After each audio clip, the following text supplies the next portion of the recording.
Red Dead Redemption 2 video, I'm going to be showing you guys how you can get one of the best, rarest, and hardest to find items in game. But what it does is so special. So let's dive into this and let's get it started. The first thing you're going to need to do today in order to obtain this rare item is actually start the Geology for Beginners challenge. Now, in order to do that, you're going to have to find a stranger who goes by the name Francis Sinclair. He's in a cabin sort of a little bit west of Strawberry. I'll show you guys his cabin on the map right now, and this is where he's located. Basically, you need to go up to him, and he essentially just wants you to find 10 rock carvings. And that seems pretty simple and pretty straightforward.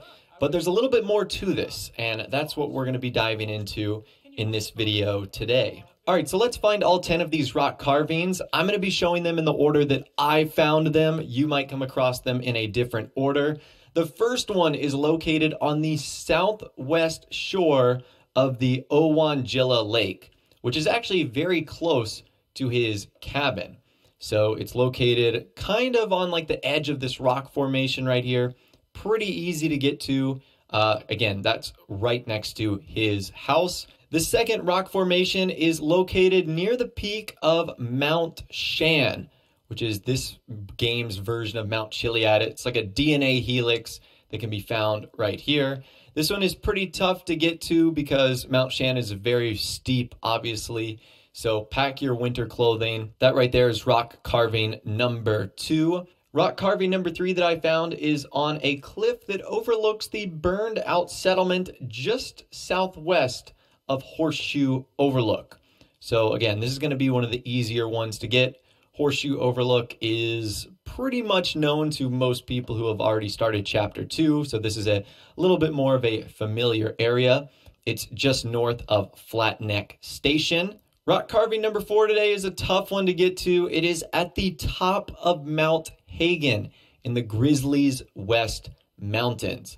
So once again, bring your winter coat here because we are going to have to travel to the top of the mountain in order to get this one. And this one is interesting. It's like a blimp or something like that. I don't know, but it's located on top of Mount Hagen. And this one's pretty tough to get to, but that is where it's located. Rock carving number 5 today is on a ledge just beneath the cliff edge, almost directly above a rope bridge spanning the Dakota River. So be careful on this one. Any rock carving that has you on a cliff, you might have some trouble getting to. This one's crazy. It looks like it's a nuke that has gone off on a city. I don't know. It's pretty interesting. That's the 5th one. It was kind of tough to get to, so just be careful about that. I can't tell you how many times I have slipped and fallen and died off of cliffs trying to find these rock carvings. Rock carving number 6 today is on a rock ledge just a few steps to the north of a wooden bridge that runs across the Wynyard Strait, which is just north of Widow Rock. So you'll know you found it if you actually walk across this bridge. It's on like the left-hand side if you're facing north. I would say out of all of them, this one was probably the easiest. So that right there is rock carving number 6. The only thing that was tough about this one is it was, a little bit farther up north, so you might not have traveled here just yet. Rock carving number 7 is going to be on a rock ledge near the top of the tall cliff overlooking the Dakota River. So again, we're dealing with a cliff here, so this one's going to be a little bit tougher to get to. And it probably would have been easier if I was doing this during the daytime, but it was nighttime, so, I just did that. And you can see its location right there. It's right next to Bacchus Station and Fort Wallace. Rock carving number 8 today is going to be at the edge of the plateau that overlooks Heartland Overflow. Basically, you just want to look for Moonstone Pond and then head south. So this one, again, was a pretty easy one to find. You basically just had to navigate like a little bit of a cliff.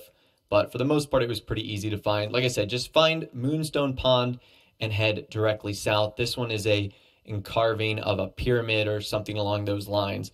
Again, like I said, this would be a lot easier during the day, but it was nighttime for me. Rock carving number 9 today. This is going to be on the east shore of the Elysian Pool. This one kind of fooled me a little bit because of how big it was.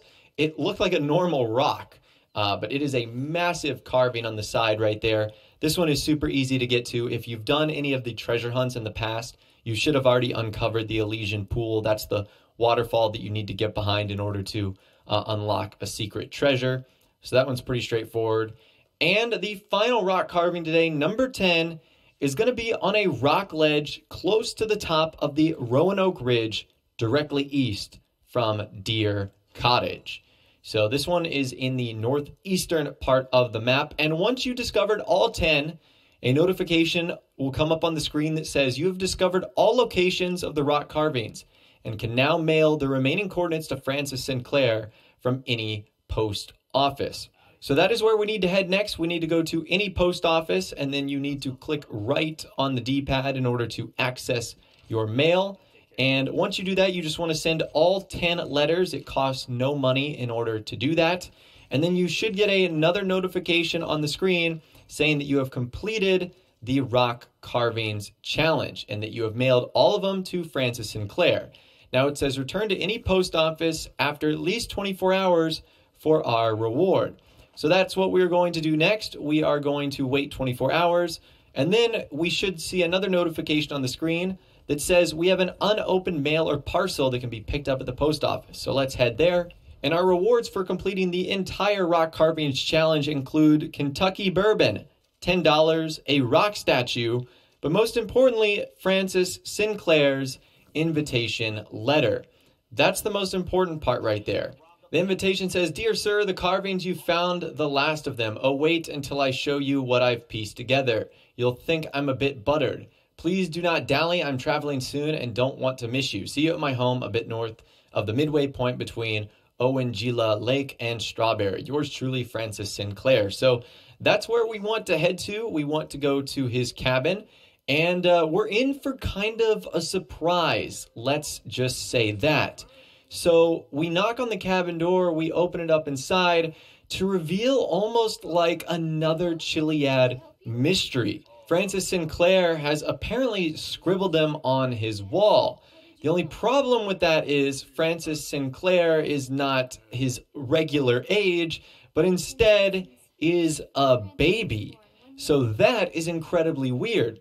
Is Francis Sinclair, the guy we were talking about, a time traveler? Or what is going on here?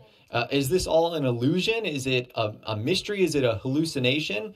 So that's pretty crazy. Now, this is where things get important because you do not want to skip this step. This is the most important part of what I'm going to be showing you guys today. After you exit the cabin, you want to go back inside because there's something there that you need to get, and it is the old brass compass. This is the most important thing we are going to be gathering today. So go back inside. You can loot the rest of the house, but do not forget about the old brass compass. If you do, all of this is going to be for none, as you won't be able to complete the rest of what we're going to make today. Now, you're free to explore the cabin as much as you want, check out the secrets and whatnot. I was focused on what we're going to be creating next, and for that, we need to head to a fence. So let's go there right now and we can actually craft what we're going to be producing. So the item we are going to be producing today is the Ravenclaw Talisman. And these talismans will give you special perks for Arthur. And this one is incredible. The Ravenclaw Talisman, as you guys can see right here, the only thing you need is one old brass compass, and that's the only place you can get it in the game. And what it does is it permanently slows degradation for all weapons by 20%. So your weapons will degrade at a 20% slower rate. That is amazing. Now, it does cost a little bit of money to craft it, but I would certainly say that's worth it because the Ravenclaw Talisman becomes one of the best items in the game. It affects all weapons. So it is best to get this early on as you can because then you'll be able to use it on all your weapons going forward. That is awesome. So that right there is how you complete the rock carving challenge, but also what you need to do to craft one of the rarest, best, and hardest to get items in the game.